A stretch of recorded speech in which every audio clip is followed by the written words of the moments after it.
أعوذ بالله من الشيطان الرجيم. يا أيها الذين آمنوا اتقوا الله وذروا ما بقي من الربا إن كنتم مؤمنين. يا أيها الذين آمنوا اتقوا الله وذروا ما بقي من الربا إن كنتم مؤمنين. یا ایہا الذین آمنو، اے لوگو جو ایمان لائے ہو، اتقوا اللہ، ڈرو اللہ تعالی سے، وذرو اور چھوڑ دو، ما جو، بقیہ باقی رہ گیا، من الربا سود میں سے، ربا میں سے، ان اگر، کن ہو، تم مؤمنین ایمان لانے والے، مؤمن۔ اے ایمان والو، اللہ تعالیٰ سے ڈرو اور جو سود باقی رہ گیا ہے وہ چھوڑ دو، اگر تم سچ مچ ایمان والے ہو تو۔ یہ ایک ایسی وعید ہے جو اور کسی گناہ کے ارتکاب پر نہیں دی گئی۔ اسی لیے حضرت عبداللہ بن عباس رضی اللہ تعالی عنہما نے کہا کہ اسلامی مملکت میں جو شخص سود چھوڑنے پر تیار نہ ہو تو خلیفہ وقت کی ذمہ داری ہے کہ وہ اس سے توبہ کرائے اور باز نہ آنے کی صورت میں اس کی گردن اڑائے۔ ابن کثیر کی یہ روایت ہے۔ تو یہ بہت بڑی لعنت ہے سود سے کیسے بچا جائے، کیا طریقے کیے جائیں کہ اللہ تعالیٰ جہاں اتنی سخت وعید ہمیں سنا رہے ہیں، اتنے سخت ہم سے ناراض ہو رہے ہیں، تو سود، آپ ہم میں سے ہر کوئی اپنے اپنے اعمال کا جائزہ لے، اپنے ارد گرد کا جائزہ لے۔ آپ نے شاید نوٹ کیا ہوگا، چند دنوں سے جب ہم نے یہ لیسن پڑھنا شروع کیا اور اپنے ارد گرد دیکھنا اور جھانکنا شروع کیا تو ہمیں بھی کئی آج کے دور میں بھی ایسے لوگ ملے۔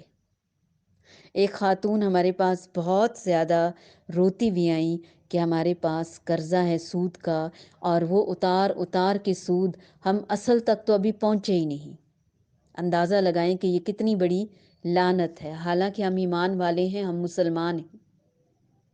اور ہمیں بھی اس کا کوئی حل نظر نہیں آ رہا تھا کہ لاکھوں قرضہ ہم ان کا کیسے اتاریں گے۔ لیکن پھر پتہ چلا کہ یہ سود کے ہی کچھ علماء نے ہمیں بتایا، اور ان کا قرض اسی طرح اترا تھا کہ کچھ لوگوں کی انشورنس تھی جو مکمل ہو چکی تھی، نادانی کے دور میں انہوں نے کروائے ہوئے تھے وہ پیسے انویسٹ وہاں پر، تو جب وہ ٹائم پیریڈ مکمل ہوا تو اس سود کے پیسے کو ظاہر ہے انہوں نے نہیں لینا تھا، استعمال نہیں کرنا تھا وہ ان کے قرضے کے اترنے میں۔ 3-4 بہن بھائی تھے، اللہ ان کا بھلا کرے، تو جو ان کا وہ رقم تھی وہ انہیں مل تو رہی تھی، اب وہ استعمال کہاں کریں، تو وہ قرض سود اتارنے میں انہوں نے اس کو استعمال کر لیا۔ لہٰذا یہاں اللہ تعالیٰ ہمیں تقویٰ کی دعوت دے رہے ہیں اور ایمان والوں کو اللہ سے ڈرنے کا حکم دیا جا رہا ہے، اور یہ کہ سود میں سے جو باقی ہے اس کو چھوڑ دو اگر تم مومن ہو تو، اگر نہیں ہو تو پھر جو جی چاہے کرو۔ کیسی شرط رکھ دی کہ مومن کا ایمان بہت زیادہ ابال کھائے گا، بڑھے گا، اور وہ یقیناً سود چھوڑ دے گا، ایمان باقی رکھے گا۔ اگر تم ایمان والے ہو تو سود کا لین دین چھوڑ دو، اور آج اور ابھی سے چھوڑ دو۔ اسی طرح ہم لوگ پڑھ رہے تھے اور ایک لڑکی نے ہمیں بتایا کہ ان کے چچا بینک میں جاب کرتے تھے، اور جب انہوں نے یہ علم حاصل کیا اور انہیں آگاہی اور شعور ہوا تو انہوں نے وہ سود والی جاب چھوڑ دی، لیکن بہت اچھی پوسٹ پہ تھے اور بہت فیسیلیٹیٹ ہو رہے تھے، بچے ان کے یونیورسٹیز میں پڑھتے تھے، گھر بنگلہ سمجھ لیں، بنگلہ نما گھر، گاڑی اور بینک بیلنس وغیرہ سب کچھ جب چھوڑا تو بچے پریشان ہو گئے، تو تو انہوں نے کہا کہ پاپا یہ کیا، بیوی تک ناراض ہو گئیں؟ تو پھر انہوں نے سمجھایا کہ بچوں، اگر تو آپ لوگ، میرے ساتھ آپ کا رشتہ تھا تو وہ رشتہ ابھی ٹوٹا نہیں ہے، وہ ابھی باقی ہے. اگر آپ کا میری جاب سے رشتہ تھا تو وہ تو چھوٹ چکا ہے. اور صبر اور شکر کیا، فیملی نے ان کا ساتھ دیا، اور ٹھیک چند دنوں کے بعد، کچھ ہفتے یا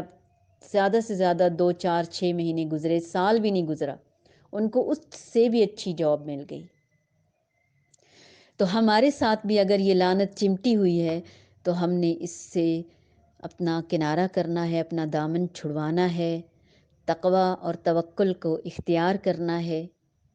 سود خود بھی نہیں کھانا اور دوسرے کھانے والوں کو بھی اس سے روکنا ہے، کیونکہ کھانے کھلانے سے انسان پر اللہ کی رحمت، یعنی سود والے کھانے کھلانے سے اللہ کی رحمت نہیں آتی، اور وہ بلکہ اللہ کی رحمت سے دور ہو جاتا ہے. رسول اللہ صلی اللہ علیہ وآلہ وسلم نے سود کھانے والے، کھلانے والے، اس کو لکھنے والے، اس پر گواہ بننے والے، سب کے سب پر لعنت کی ہے، اور فرمایا کہ یہ سب گناہ کے کام ہیں اور یہ سب گناہ میں برابر ہیں. ایسا کوئی کام جس میں سود کی لکھت پڑت بھی ہو تو بھی انسان کو اللہ کی رحمت سے دور کرتا ہے.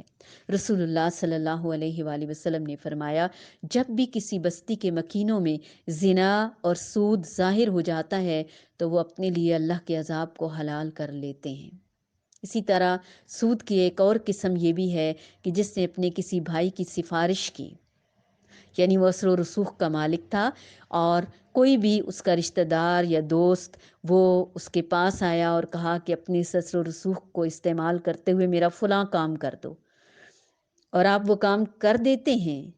تو پھر وہ بھی، اور اس کے بدلے میں وہ کوئی تحفہ تحائف لے کر آتا ہے، تو یقیناً یہ بھی سود کی ایک شکل ہے. تو پھر کیا اس ایسے موقع پر رسول اللہ صلی اللہ علیہ وآلہ وسلم نے فرمایا، جس نے اپنے بھائی کے لیے سفارش کی اور اس نے کوئی ہدیہ دیا اور اس نے قبول کر لیا، تو اس نے سود کا بہت بڑا دروازہ عبور کر لیا.